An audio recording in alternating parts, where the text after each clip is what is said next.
안녕하세요. 세상 돌아보기입니다. 오늘은 고조선 역사 이야기, 대하소설이죠. 중국의 동북공정에 반격을 가하는 서남공정 이야기 해보겠습니다. 말씀드릴 내용은 당연히 밝혀진 자료들의 기반을 두고 제 개인의 상상력을 조금 가미하는 그런 방향이 되겠습니다. 자, 그럼 시작해 보겠습니다. 가장 중요한 것은 우리 역사, 우리 고대사, 그리고 현대사도 마찬가지죠. 영향을 다 미치니까 제일 중요한 것은 고조선의 위치가 과연 어디냐, 그죠? 이겁니다. 그리고 고조선이 멸망했죠, 한나라한테. 그래서 한나라가 그게 서기 100년 전, 기원전 100년 전 가량이고요. 그리고 그 자리에 한사군을 이제 설치합니다. 그럼 그의 한사군의 자리가 현재는 그게 한반도의 평양이다, 한반도 북부다, 이렇게 이해를 하고 있는 것이죠. 그래서 거기로부터 그 두 가지 사실로부터 우리 민족은, 우리 조상들이 세운 국가는 한반도에 국한되고 거기를 벗어나지 못하는 거고, 우리의 상상력은 한반도로 억지로 끼워 이제 맞춰져 있는 셈이거든요. 예. 오늘은 그게 아니라는 사실들, 의외로 그걸 종합적으로 취합해 놓은 자료가 없어요. 흩어진 자료만 있는데, 그래서 종합적으로 그걸 모아서 상상력을 가미해서 여러분한테 한번 말씀드려 보겠습니다. 자, 그러면 먼저 고조선의 위치가 어딘지 보겠습니다. 산해경이라고 중국에서 나온 전한시대, 그러니까 기원전부터 이제 쓰여진 책으로 짐작이 되는데, 여기에 한 부분이 고조선에 대한 설명이다라고 중국 학자들마저 인정하는 부분이 있습니다. 그래서 고조선을 다룬 부분에 이런 내용이 나옵니다. 중국 동해 안쪽, 그리고 중국 북해의 모퉁이에 조선이라는 나라가 있는데 그 사람도 물가에 산다, 이렇게 되어 있죠. 예. 자, 이 사실을 바탕으로 보겠습니다. 중국 민족은 내륙에 있죠. 중국의 초기 부족 국가들은 내륙 안쪽입니다. 산 쪽에. 자, 동해 북쪽, 북해 안쪽, 반해만입니다. 반해만 어디에 고조선이 있다고 중국 사람들은 산해경 쓸 당시에 그렇게 알고 있었다는 것입니다. 자, 이 발해, 좀 전에 보여드린 발해고요. 그 당시에 중국 국가들, 중국의 초기 국가들, 하나라, 은나라, 주나라, 그리고 그 이후에 진나라, 한나라 등등의 중국의 화족들이 세운 국가들의 수도들이 이 빨간 이제 별로 표시되어 있습니다. 이걸 보면은 중국 부족들은 초창기에 국가 형성이 서안 쪽에 있는, 즉 황하의 상류, 중상류 부근에서 시작됐음을 알 수도 있습니다. 반대로 산해경이 말하는 고조선의 위치는 아주 멀리 떨어져 있는 저기 베이징, 텐진 이쪽이죠. 여기는 예전부터 유주, 평주라고 불리던 지역이었습니다. 여기에 있다, 고조선이, 이런 이야기였습니다. 자, 여기서 신백강이라는 분을 한번 소개시켜 드리겠는데, 이분이 이제 우리 역사를 연구하시는 분인데, 삼국유사 이런 부분이 나옵니다. 당나라 배구전에 이르길 고려는 본래 고죽국이다 라고 되어 있습니다. 여러분 고죽국 아시죠? 수기 백제, 은나라가 망할 때 주나라의 충성을 거부하고 수양산에 올라가서 고사리만 먹다 죽은 중국의 유명한 고사죠. 그 충절의 상징이기도 합니다. 거기 고죽국이 고려, 여기서는 고구려를 의미하는 것이겠죠. 삼국유사에서는 고구려가 원래 고죽국에서 왔다, 이게 무슨 소리냐. 신백강 이분이 그 자료를 찾으려고 하지만 국내에서는 고죽국 관련 자료를 찾을 수가 없습니다. 그래서 중국까지 날아가서 이 자료 저 자료 찾다가 만난 자료가 무경총류하고 태평환우기, 이분이 거의 한국에서는 최초로 이제 자료들을 소개한 것 같아요. 이분이 발견한 건 1990년대니까 벌써 한 30년 가량 되는 것 같습니다. 태평환우기 같은 경우에. 그래서 지금 보여드리는 지도가 상당히 중요한 내용입니다. 종합적으로 평가를 해야 되거든요. 자, 이분 첫 번째 옆에 조선하라고 되어 있죠. 그리고 폐수, 역시 우리 고대사에서 매우 중요한 강 이름입니다. 한반도에도 폐수가 있고요. 그리고 중국에도 폐수가 있는 것입니다. 조선하다, 현재는 조하라는 이름으로 불리고 있습니다. 베이징시를 수직으로 관통합니다. 그래서 여기 보여드린 책들에서 이분은 이 조하가 과거에 조선하로 불렸다는 사실을 밝혀냅니다. 이때가 1000년 무렵입니다. 조선이 만들어지기 몇백 년 전의 기록이고, 심지어는 김부식 삼국사기와 삼국유사가 쓰여지기에도 또 1, 200년 앞선 기록입니다. 이게. 그래서 이게 나오는 조선은 당연히 고조선을 의미하는 것입니다. 예. 그리고 이 자료들에 이런 내용이 나옵니다. 지금 빨간색으로 표시된 지역이 평주의 노령현 지역입니다.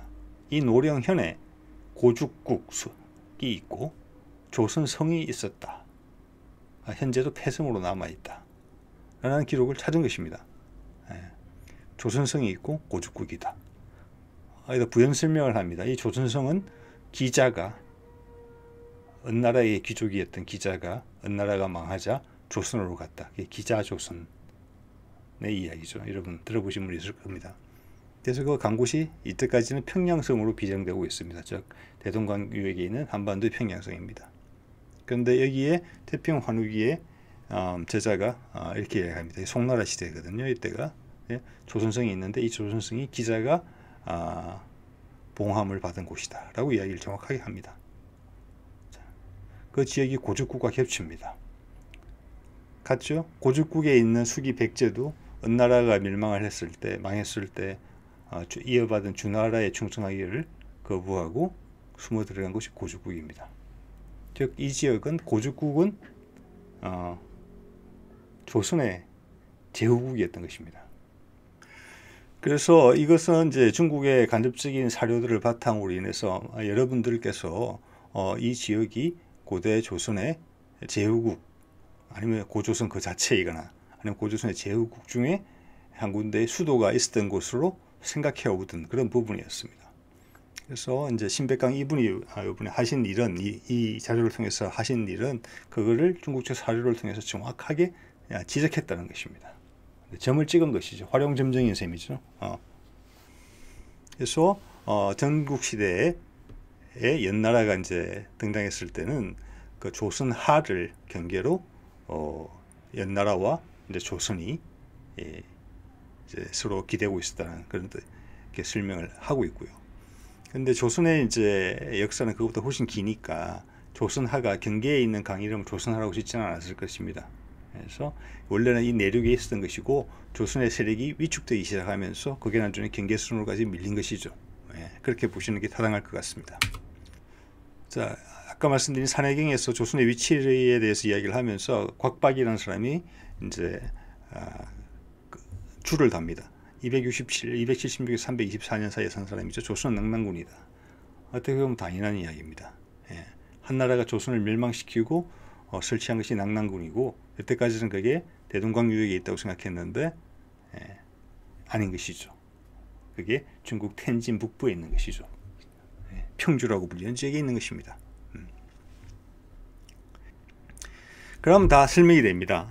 그림에서 보시는 분은 누구냐면은 북한 평남 남포 덕흥리 고분에서 발견된 무덤의 주인공입니다. 벽화죠.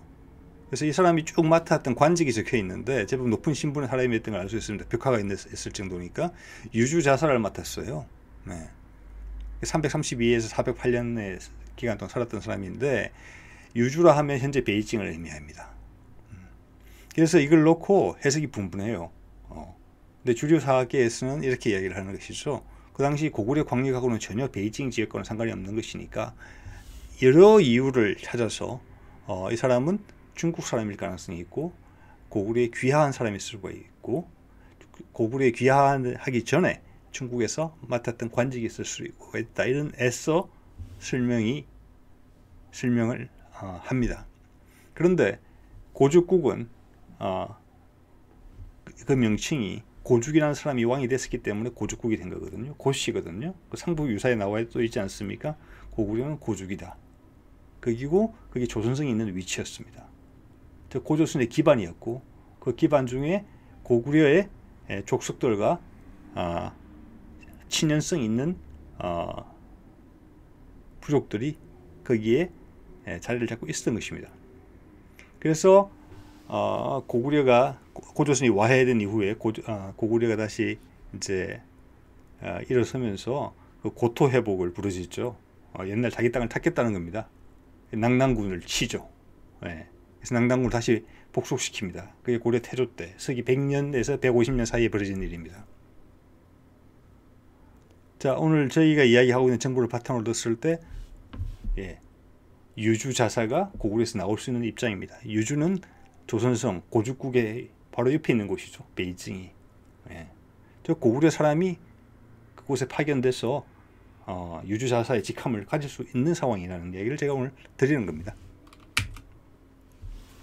그 다음 조금 이야기를 돌려서 보면은 그 아까 노룡현이죠. 고죽국과 조선성이 있는 그 노룡현 서쪽 49리에 남산이 있다 이랬는데, 동서남북 할 때 남자가 아니고 한자를 보시면 이게 남빛 할 때 파란색을 뜻하는 남산입니다. 좀 독특하죠, 이름이. 그래서 거기서 바라다 보이는 바다가 아주 새파래서 이름을 이렇게 붙였다라는 중국적 설명이 있습니다. 그런데 규원사화라고 우리 쪽에서 전해져 오는 이제 위서라고 불리는 책 중에 하나죠. 여기 이런 내용이 나옵니다. 치우씨는 남국의 봉함을 받아서 서남의 울타리가 되어 중국의 여러 나라를 꽉 각축했다, 이렇게 되어 있습니다. 여기에 남자가 나오고, 고조선 입장에서 남쪽에 있었던 제후국 이름이 남국이었고, 거기에 치우씨족을 보내서 치우씨족이 남쪽을 다스리게 했다, 서남방을 다스리게 했다, 즉 중국과, 그래서 중국의 여러 민족들과 각축을 했다, 이런 내용이 나옵니다. 상당히 흥미진진한 내용이죠. 그래서 저는 이렇게 봅니다. 그 위서, 한당국이, 뭐 부도지, 규원사화 이런 것들이 위서로 분류가 되는데, 저는 그게 조금 우습다고 생각해요. 왜냐하면은 위서라고 단정을 먼저 짓고 전혀 쳐다보질 않거든요. 그런데 사실 우리 고대사는 사료가 너무나 부족합니다.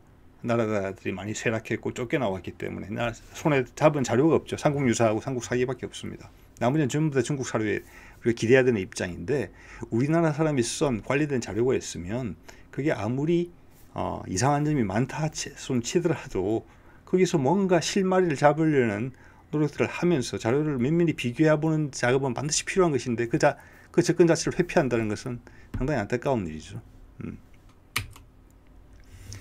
자, 그래서 치우천왕이라고 했어요. 치우천왕, 치우의 무덤을 찾아봤습니다. 몇 군데가 있어요.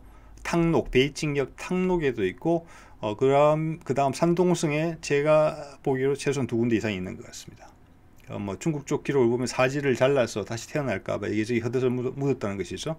그래서 팔다리가 묻힌 곳과 머리가 묻힌 곳이 있고, 뭐 부인이 묻힌 곳이 있고, 뭐 이런 식인데요.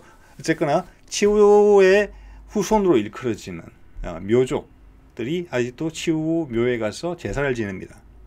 그 묘주, 이 후손들이 찾는 묘가 가장 가능성이 높지 않겠습니까? 그 묘가 바로 저 위치입니다. 제가 별표를 한 위치고요.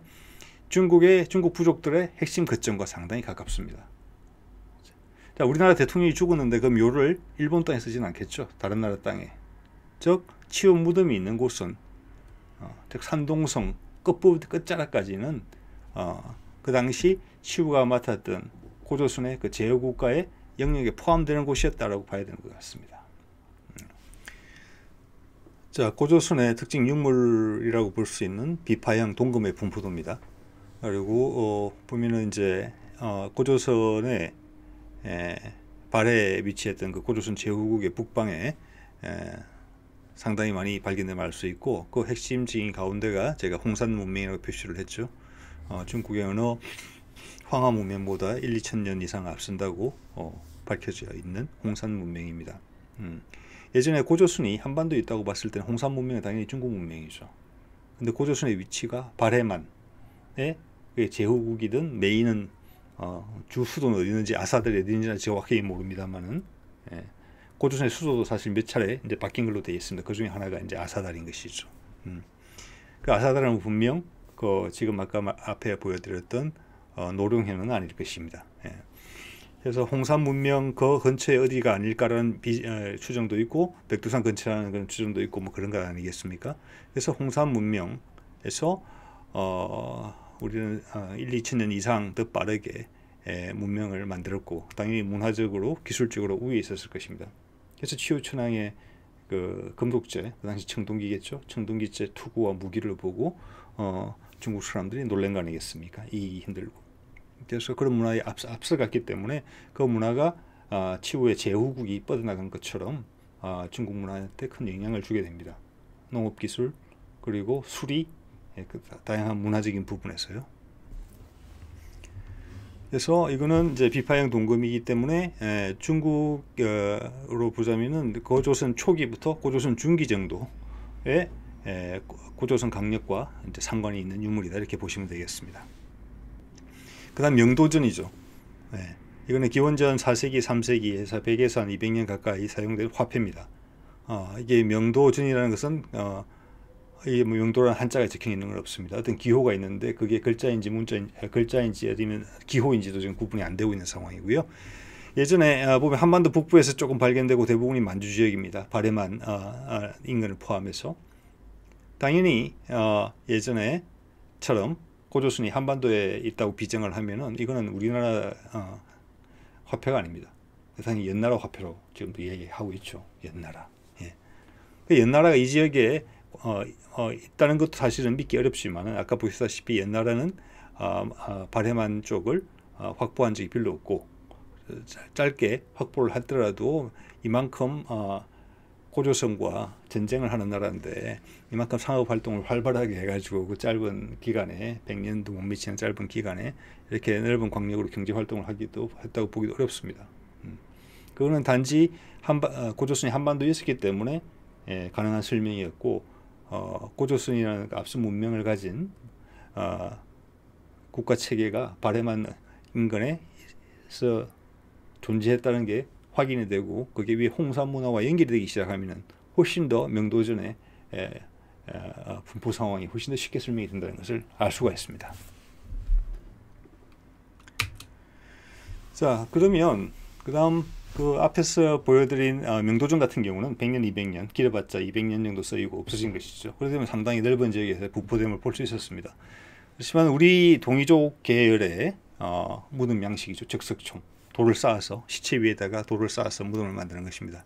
이게 초기에 그림으로 보여드리는 것은 초기의 적석총이고 이게 나중에 후기로 가거나 아니면 이제 내가 지위가 높은 사람의 무덤 같은 경우에는 피라미드처럼 장군총 기억하시죠? 이렇게 기단이 올라가고 그 꼭대기에는 뭐 사당을 짓거나 피라미드처럼 되는 것입니다.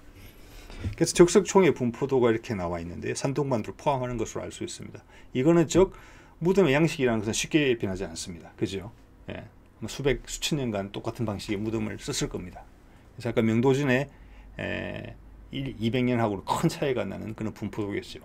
그래서 어떻게 보면 이것이 고조선의 최전성기의 강력과 상관이 있는 데이터고 앞서 보여드린 데이터는 이미 기원전 3세기에서 2세기이기 때문에 고조선이 이미 망하기 100년 전입니다. 100에서 150년 전. 상당히 약해져 있을 시기에 자료라고 보시면 되겠습니다. 그래서 이거보다는 조금 좁죠.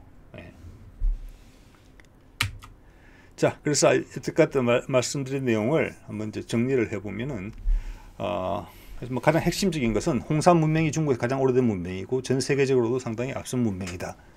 그리고 저기는 다른 데야 뭐 신석기 문명 몇 군데는 저기보다 시기가 500년, 1000년 빠른 곳이 있습니다. 근데 그건 유적입니다. 그걸로 끝입니다. 근데 여기서 홍산 문명이라고 해서 하는 것은 문명자가 붙었다는 것은 신석기부터 청동기까지 다 발견되면서 분업화가 일어난 것이 보이는 것입니다. 국가 체계가 갖춰지기 시작한 거죠. 예를 들어서 뭐 신전이 따로 있고 신상이 있고 농사를 짓는 사람이 있고 또 신관이 있고 또 필요한 예물을 만드는 수공업자들이 있고 이런 분화가 일어났다는 것입니다. 그래서 초기 국가 모습을 갖고 있었다는 것이죠. 자, 고조선이 한반도에 있는 걸 비정할 때는 홍산 문명은 뭐 중국이 동북공정을 하더라도 우리한테는 상관이 없는 내용입니다. 왜냐하면 우리 동북공정은 고구려와만 상관이 있는 것으로 생각하니까요. 만주에 진출한 나라는 고구려가 유일하다고 우리는 배웠거든요. 근데 그게 아니라 오늘 앞서 보여드린 자료처럼 우리가 발해만 유역을 확실하게 차지하고 있는 종족이었고 그 뒷배가 홍산 문명이었으면은 그 홍산 문명의 영향력으로 우리가 발해만에 진출한 것이고 그 홍산 문명이 곧 고조선의 뿌리였을 가능성이 농후하다라고 오늘 소설이니까 충분히 말씀드릴 수 있는 거 아니겠습니까? 네. 자, 그랬고 아까 치우천왕의 묘에서 보여드렸던 것처럼 치우천왕은 하나라, 중국이 하나라도 만들어지기 전에 즉 헌원이라는 사람과의 싸운 것이니까 그거는 지금 하나라를 약 2000년 전에 세워진 걸로 보고 있어요. 고조선은 2000 뭐 몇백 년이지 않습니까? 자, 그러면 치우는 그 전의 사람으로도 볼 수 있습니다. 신씨 배달국 사람이라고 되어 있죠. 환단고기 같은 경우에는 그 규원 사화에 쓰는 제후국의 그걸로 보고 있고요. 자, 그래서 그 이후에 하나라가 생기죠. 청동기 문화가 시작되면서 하나라가 생깁니다. 생산 방식의 혁명이 일어났기 때문이죠. 예. 그 다음 기원전 7세기 정도에 철기 문명이 시작되면서 춘추전국 시대가 시작됩니다. 그 생산력과 전투력이 동시에 상승됐기 때문에 가능한 일이고, 중국은 그 계기를 통해서 퀀텀 점프를 합니다. 엄청난 생산력의 향상이 이루어지면서 엄청난 강국으로 일어서게 되는 것이고, 그 전까지 우리는 하나라, 은나라, 심지어는 주나라 정도까지만 해도 그 중국 민족 국가들의 엘리트를 저희 동이족 계열이 차지하면서 또 그 동이족 계열이 차지하는 이유는 우수한 문화와 전투 기술이 그들을 따라갔기 때문에 당연히 그 자리를 차지했던 것입니다. 그래서 기자가 고조선으로 도망도 올 수 있는 거고, 수기백제가 고죽국으로 다시 되돌아오는 것입니다. 그럼 그때까지는 아무나 고조선의 전성기였을 것이라고 봅니다. 그렇지만은 춘추전국 시대 넘어가고 주나라가 등장하면서 중국 민족 중심의 국가가 형성되고 생산력이 철기 시대를 맞아 급격히 향상됨으로 해서 고조선은 그 변화에 충분히 대응을 못했지 않았나 싶어요. 그래서 밀려나게 됩니다. 그래서 BC 500년에서 BC 200년 되면은 현재 발해만 능력으로 밀려나게 됩니다. 그러다가 한 100년, 200년 더 있다가 중국 대륙에서는 진을 거쳐서 통일을 한 다음에 다시 한이 이어받으면서 본격적으로 결집된 힘을 쓰기 시작하죠. 그때 고조선이 멸망하게 되는 것이죠. 네. 자, 그래서 혹시 익숙치 않으실 분들이 계실 것 같은데, 고조선은 현재 미국 같은 시스템으로 운영을 했습니다. 즉 고조선이라는 전체 이름이 있죠. 유나이티드 스테이츠 오브 아메리카처럼 미합중국이라는 그 아메리카라는 전체적인 이름이 있지 않습니까? 고조선은 그런 이름이고, 그 밑에 제후국들 스테이트이 있는 것입니다. 네. 그래서 전체의 테마를 따라가죠. 우선 독자적인 결정을 하는. 그래서 치우시 시족들이 맡은 나라가 약간 남국이었고, 그거는 제후국의 하나였습니다. 그러니까 중국 쪽으로 된 것이고, 또 저쪽에 기마민족이 수렵 민족들을 지금 숙신이라고 부르거나 말갈이나 여진이라고 부르는 그 지역의 민족들이 또 있었고, 한반도 쪽으로는 농경 쪽에 특이점이 있는 그런 국가들이 형성을 했고 하는 그런 제후국들의 집합체, 연합체로서의 고조선이 있었다는 사실을 우리는 조금 한 번 더 정확하게 알아야 될 것 같습니다.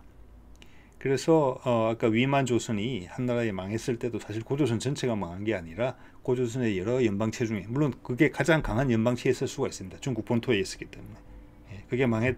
그 위만 조선이 망했을 때 고조선 전체의 시스템이 무너진 건 아닙니다. 물론 이미 많이 약화되어 있는 상태이긴 했었습니다만. 자, 그래서 고구려, 숙신, 말갈 등등이 미국의 캘리포니아, 텍사스, 미네소타 같은 그런 주들 역할을 하면서 전체적으로는 조선이라는 이름을 갖고 있었던 것 같습니다. 그래서 유나이티드 스테이츠 오브 조선이라고 제가 농담을 해본 것이고요. 제가 이전 채널에서 이전 동영상에서 조선의 과거 조창기 발음이 아시나 아사였을 가능성이 크다는 말씀을 드렸는데, 그걸 영어 발음으로 써봤더니 USA가 나오는군요. 소설에서 쓴 재미있자고 쓴 농담인 거 다 아시죠? 자, 그럼 마지막입니다. 오늘 제가 참고로 했던 자료들입니다. 혹시 더 알고 싶으신 분들은 여기 있는 자료들 찾아보시면 될 듯합니다. 오늘 여기까지입니다. 고맙습니다.